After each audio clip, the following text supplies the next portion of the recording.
Fear motivates, doesn't it? Hi, I'm Dr. Patty Barch. I'm a traditional naturopath, founder and owner of Naturally Unbridled Wellness and naturallyunbridled.com, where we focus on wellness solutions, not disease management. This is Down the Ridge with Dr. Patty, where I give you 7 to 10 minutes of holistic life and wellness information on my way to work. Always consult your healthcare provider when making wellness choices. Nothing I say is true. It's for entertainment purposes only. All right, fear. I talk about this a little bit in my book, 7 Steps to a Naturally Unbridled Life. I have a chapter called Think Naturally. And so I've been really, what set me off on talking about this topic was a friend sent me an article about the upcoming eclipse. And they're closing schools and they're warning people to stock up on food and gasoline and all this crazy stuff. And I'm like, wait a minute. I remember, I think probably at least 3 other solar eclipses that I can recall. Definitely one back in 2017, because I remember all of us at my office going out to the parking lot and we had the special glasses and all the things. And the only warnings that were put out in on TV and all the things, I don't even want to say all the words, you censor so much these days.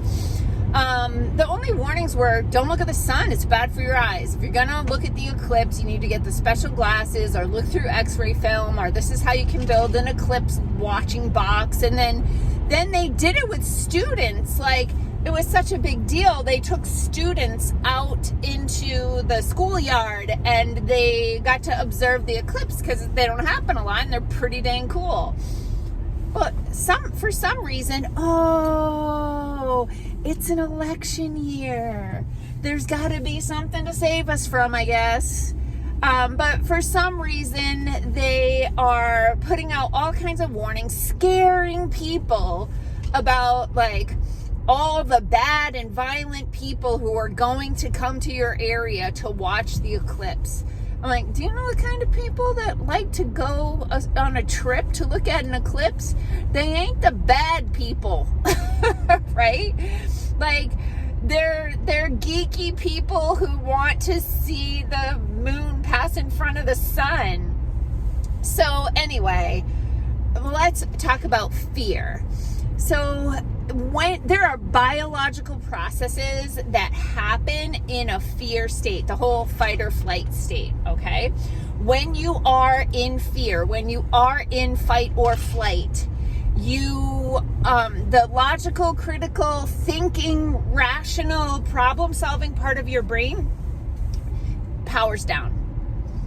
The reptilian, amygdala, survival, run for your life, go ahead, follow all the lemmings off the cliff part of your brain, that fires up. And as long as there have been governments and religion, there has been control by fear. Don't do this because this bad thing will happen. I mean, let's face it, it's human nature because we do it to children. You better eat your vegetables or Santa isn't going to come. Right? I better eat my vegetables even though I hate them. I better do the things I don't want to do or bad things will happen. And that's how people have been controlled as long as there's been people.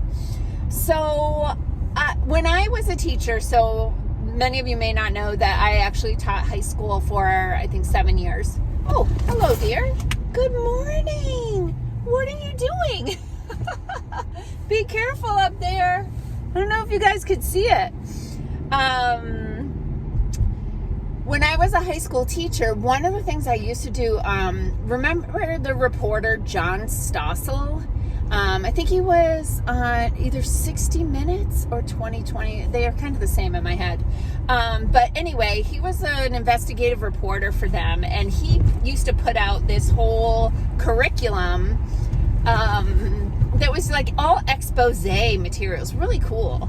And sometimes when I would present the lesson, before I would show the video of the material put out by this expose reporter, I would tell the students, okay, I'm going to show you a video. It's about this or that. I want you, while you're watching it, to be thinking about what is the message or the point of view that they want me to leave this conversation with, right? What are they trying to convince me to do or think? So that they could become critical thinkers and stop receiving information as if it is all fact, because fact changes with more information. So I would show them videos of like Food Inc. and Food Matters. I always tried to like really teach my students about the importance of eating healthy food. But there were videos that we would watch, or documentaries, or, you know, segments, whatever, that had an agenda.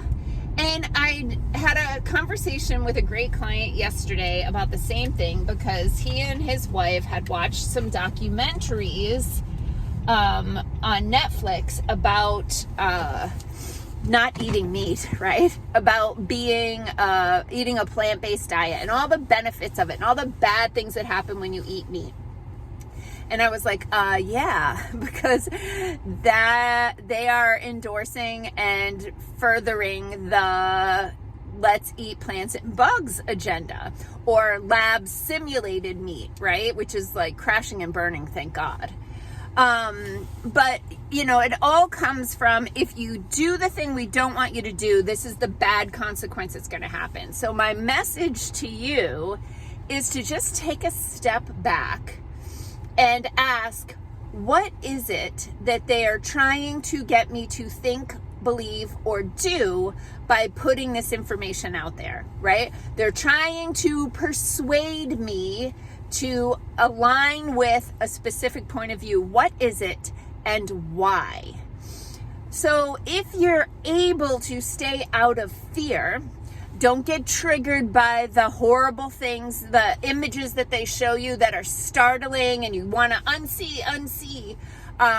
You know, when they are using those images or headlines, when you read the headlines, I did a video on this during all the BS that happened in 2020 and what the headline said.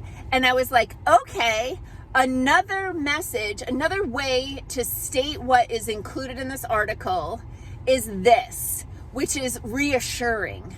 But they don't want to reassure you, because calm, confident people don't bother to turn the news on, right? The people who are in fear are trying to listen for the information that they need to keep them safe, or to know that they're safe now, right? So they're listening to the weather. I used to work with a guy when I was a science teacher. He was a biology teacher, and he had a degree in meteorology, and for a period of time he was a weatherman, and then he still had a friend that was there, and the friend told him, like, yeah, the producers come to me and they're like, is there any chance it could snow this weekend? And the guy's like, yeah, it's not really looking like it. And they're like, but any chance, like a 1% chance? He's like, well, yeah, I suppose there's like a 1% chance. What do they lead with on a slow news day? Chance of snow this weekend. Tune in at blah, blah, blah to watch the news. Like, just keep the frontal lobe activated. Stay focused, because those of us who stayed out of fear stayed pretty well through all the crazy crap. So start looking at things. I know tons of people who watch these videos, you already are critical thinkers. That's why you're watching these videos. But start encouraging people to, before they watch the news, before they watch a documentary, turn on the part of your brain that goes, what is it they're trying to get me to think, do, or believe? All right? You guys got this. Peace out, peeps. Have a healthy day.